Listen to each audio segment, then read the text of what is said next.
కారం రంగు రుచితో ఉంటుంది. ఆచి మిరపపొడి అదరగొట్టే కారం రంగు రుచి. ఏపీలో రాత్రి నుంచి పలుచోట్ల భారీ వర్షాలు పడుతున్నాయి. విజయవాడ ప్రకాశం బ్యారేజీకి భారీగా వరద వస్తోంది.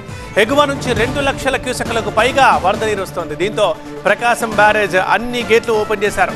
వచ్చిన నీరు వచ్చినట్లే దిగువకు విడుదల చేస్తున్నారు.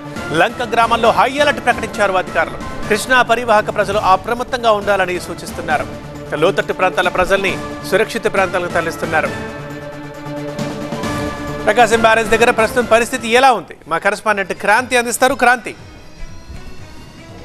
తెలుగు రాష్ట్రాల్లో కురుస్తున్న ఎడతెరిపి లేని వర్షాలతో ప్రకాశం బ్యారేజ్ వద్దకు భారీ స్థాయిలో వరద నీటి ప్రవాహం వచ్చి చేరుతుంది. ప్రస్తుతం మనం ప్రకాశం బ్యారేజ్ దగ్గరే ఉన్నాం. ఇక్కడ చూసుకుంటే కనుక దాదాపు మొత్తం గేట్లన్నీ కూడా 4 అడుగుల మేర ఎత్తి దిగువకు నీటిని విడుదల చేస్తూ ఉన్నారు అధికారులు. సర్ప్లస్ మనం చూసుకుంటే కనుక 2,08,625 క్యూసెక్కుల నీటి ప్రవాహం కొనసాగుతుంది.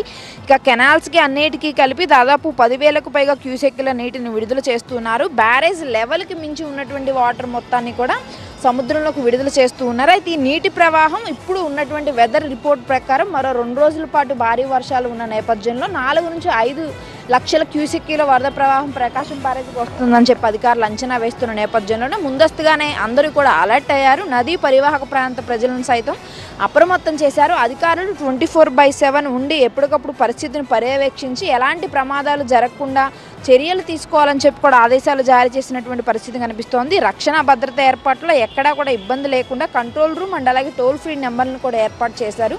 ప్రకాశం బ్యారేజ్కి దాదాపు 2-3 లక్షల క్యూసెక్కుల నీటి ప్రవాహం వచ్చిందంటే దిగువన ఉన్నటువంటి లోతట్టు ప్రాంతాలన్నీ కూడా చాలా మునిగిపోయేటటువంటి అవకాశం ఉంటుంది. ముఖ్యంగా ఖాళీగా ఉన్న సమయంలో నదిలో ఈతకు వెళ్ళేటటువంటి ప్రయత్నం కానీ జంతువులను వదిలేసేటటువంటి ప్రయత్నం కానీ చేస్తుంటారు. సో అలాంటివి ఏమీ చేయకుండా అక్కడ హెచ్చరిక బోర్డులను ఏర్పాటు చేయడంతో పాటు ఎప్పటికప్పుడు అధికారులను పరిస్థితులు పర్యవేక్షించాలని చెప్పి కూడా అధికారులు ఆదేశాలు జారీ చేశారు. నిన్నటి నుంచి కూడా అటు రెవెన్యూ, ఇరిగేషన్, విఎంసీ అధికారులు అందరూ కూడా టెలికాన్ఫరెన్స్ నిర్వహిస్తున్నటువంటి పరిస్థితి కనిపిస్తూ ఉంది. దాదాపు పిల్లలు ఎవరు కూడా నదిలోకి వెళ్లకుండా ముందస్తుగా జాగ్రత్తలు తీసుకోవాలని చెప్పి కూడా ఆదేశాలు జారీ చేశారు. గత ఏడాది విజయవాడకు భారీ ఎత్తున వరదలు వచ్చిన నేపథ్యంలో ఈసారి ప్రకాశం బ్యారేజ్కి వరద ప్రవాహం పెరిగితే కనుక ఎటువైపు కూడా డైవర్షన్స్ లేకుండా వాటర్ రెగ్యులేటర్, ముఖ్యంగా అటు వెలగలేరు రెగ్యులేటర్ దగ్గర కూడా పరిస్థితిని ఎప్పటికప్పుడు పర్యవేక్షించేందుకు ప్రత్యేక బృందాన్ని కూడా ఏర్పాటు చేయాలని చెప్పి అధికారులకు ఆదేశాలు జారీ చేసినటువంటి పరిస్థితి కనిపిస్తోంది. నిన్నటి నుంచి కూడా ఇదే స్థాయిలో ప్రకాశం బ్యారేజ్కి వరద ప్రవాహం కొనసాగుతుంది.